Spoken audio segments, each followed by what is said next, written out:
नदीम साहब, ईरान क्या मानेगा इस चीज के लिए, क्योंकि ईरान के पास अब बचा क्या है खोने के लिए? नहीं, मुझे ऐसा नहीं लग रहा है कि ईरान मान जाएगा। अगर ईरान को मानना होता तो वो जैसे खामनेई साहब का इंतकाल हुआ था या उन्हें कत्ल किया गया था वो मान जाते, और फिर उसके बाद लारीजानी जैसा इतना बड़ा लीडर उनका चला गया वो मार जाते उसी वक्त। अब तो मैं ये देख रहा हूँ कि रमज़ान भी चला गया और ईद पर वो तोहफे पे तोहफ़ा दिया जा रहा है। उन्होंने अपनी अटैक और मजल ब्लास्टी को भी बहुत तेज़ कर दिया है, ख़ास तौर पर इसराइल के ऊपर। और अभी थोड़ी देर पहले मैंने ये भी सुना था कि वो कह रहे हैं कि हम बंकर तक के अंदर मिसाइल मार देंगे, यानी अगर आपने हमारे सिविलियन को छेड़ा। मैडम, यहाँ पर एक दूसरी बात ये भी है कि ईरान ऐसा मानता है कि जितने एसेट्स उसके आसपास की कंट्रीज़ के पास है, यानी गल्फ़ में है, उतने ही मेरे पास भी हैं। तो मैं इतनी ज़्यादा कंगाली की ज़िंदगी क्यों जी रहा हूँ, मेरे ऊपर इतनी पाबंदियाँ क्यों हैं, इतना एसेट्स होने के बावजूद, इतने बढ़िया स्टेट ऑफ हॉर्मुज़ जैसी जगह होने के बावजूद मुझे इतना ज़्यादा नुकसान क्यों होता है कि मेरी करेंसी लगातार डाउन पर डाउन होती जाती है, और बावजूद उसके मैं गुर्बत में भी जी रहा हूँ, गरीबी में भी जी रहा हूँ मैं, और मेरे ऊपर तब भी अटैक हो रहा है, मेरा तब भी रिजीम चेंज करने की बात की जा रही है। तो ईरान के पास तो मैडम अब खोने के लिए एक लीडरशिप थी, और वो उन्होंने समझ भी लिया, मान भी लिया कि अगर वो मर भी गए तो भी कोई बात नहीं, एक के बाद दूसरा आ जाएगा, तीसरा आ जाएगा। और जब नए वाले आ रहे हैं नदीम साहब, कहा जा रहा है वो और भी ज्यादा कट्टर हैं और भी ज्यादा एंटी अमेरिकन है।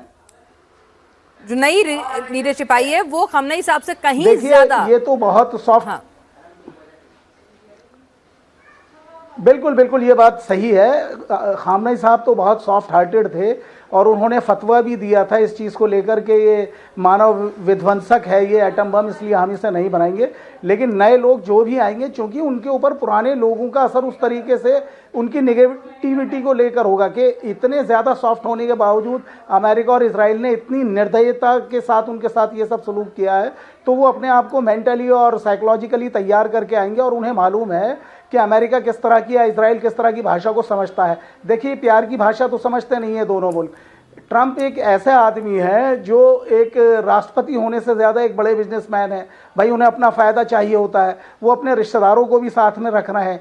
यानी इधर पॉलिटिक्स चल रही है, इधर जो कुछ भी उनका कार्यक्रम चले जा रहा है, कभी वेनेजुएला में, कभी क्यूबा को लेकर, और उसके अंदर या गजा के अंदर चला, तो उसको लेकर एक रिश्तेदारों की पूरी उनकी टीम है जो कामकाज को संभालती है, उनके दोस्तों की एक टीम है, वो बिजनेस पॉइंट ऑफ व्यू से उसके अंदर कब्जा करने की कोशिश करते हैं या उसके अंदर अपना फायदा ढूंढ लेते हैं। तो ये तो दोहरी चीजें चल रही है। तो ईरान भरोसा नहीं करेगा, ईरान झुकेगा नहीं। पूर्णिमानाथ, यहाँ पर झुकना होगा तो अमेरिका को ही झुकना होगा, या अपने लिए एक वे आउट निकालना होगा। आपको कितने चांसेस लगते हैं कि वाकई में अब ये जंग जो है soldiers on ground, foot on ground, यानी जमीन पे लड़ी जाएगी? अभी तक तो सब कुछ हवा में हो रहा था, बॉडी बैग्स अमेरिका नहीं जा रहे थे, लेकिन आपको लगता है जिस तरह से पैराट्रूपर्स भेजे जा रहे हैं, फोर्सेस को मिडल ईस्ट में रवाना किया जा रहा है, फ्राइडे तक पहुंच भी जाएगा एक ट्रूप, तो क्या अब अमेरिका ऐसी ही जंग की तरफ बढ़ रहा है?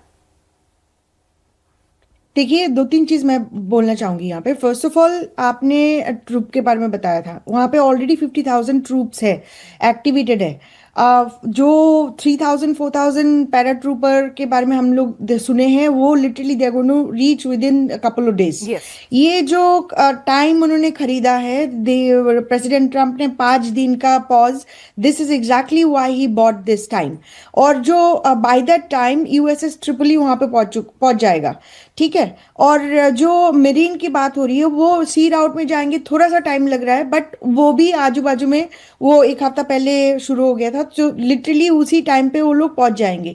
तो जो प्रेसिडेंट ट्रंप जो बात कह रहे हैं कि निगोशिएशन या पॉज या कोई डील या gift, I don't trust him first of all. Second of all, Pakistan mediate करे, कोई और करे, सऊदी करे या ओमान करे, उसमें कोई फर्क नहीं पड़ने वाला।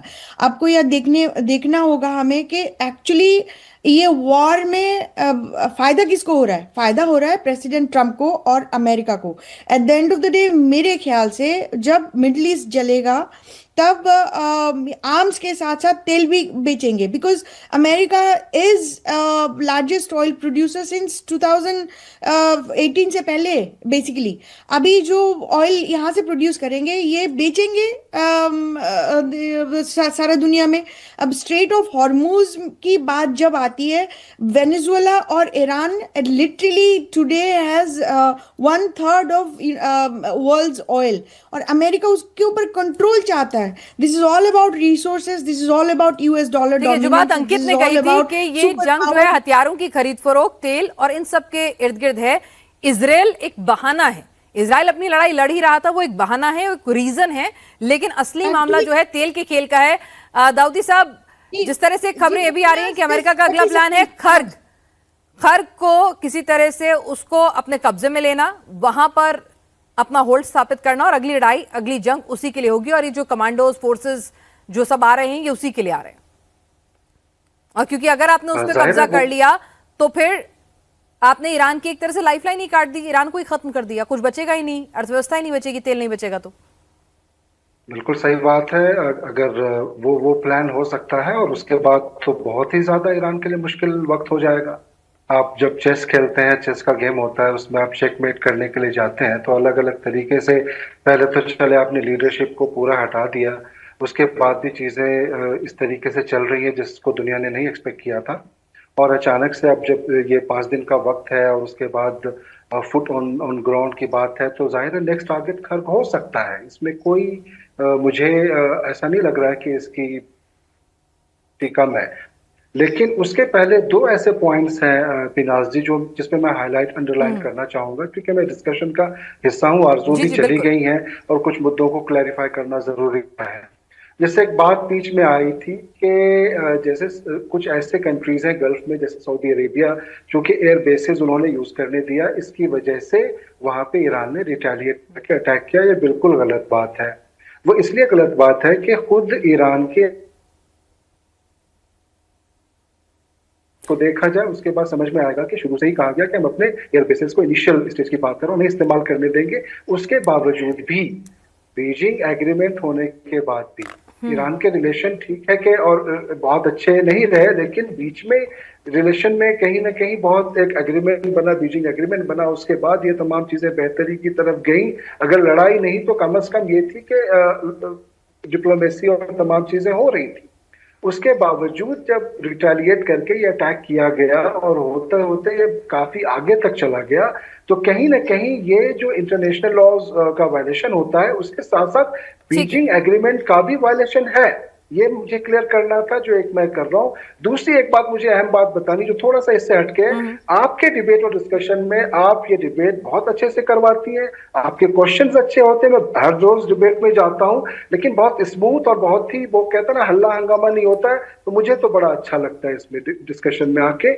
इसलिए मुझे लगता है कि आपके यहाँ से बात बहुत दूर तक पहुंच सकती है, बहुत अच्छे से पहुंच सकती है, बहुत ही पॉलिश्ड वे में पहुंच सकती है। चलिए, लेट्स होप के पीस प्रिवेल्स। लेकिन जो हालात बन रहे हैं, जो हमारे तमाम एक्सपर्ट्स, फिर चाहे वो अंकित हो, नदीम हो, कार्तिक हो, पूर्णिमा हो, आसिफ दाऊदी साहब हो, सभी इसी ओर कुल मिला के इशारा कर रहे हैं कि पीस चाहते सब हैं, लेकिन जो हालात बन रहे हैं, ईरान के पास खोने के लिए कुछ बचा नहीं है। उसके लिए अब ये जंग अपने अस्तित्व की, स्वाभिमान की लड़ाई बन चुकी है, तो वो झुकेगा नहीं। इजराइल इस जंग को किसी भी कीमत पर रोकना नहीं चाहता है। वो तो कह रहा है सालों साल चलती रहे, ईरान के खात्मे से कम कुछ भी मंजूर नहीं है। सऊदी भी अपने वर्चस्व के कारण इस जंग को अभी ये नहीं चाहता है कि अमेरिका छोड़ के चला जाए, क्योंकि गल्फ कंट्रीज की सुरक्षा का सवाल है और अमेरिका को समझ नहीं आ रहा है कि इस जंग को कितना लंबा खींचा जाए।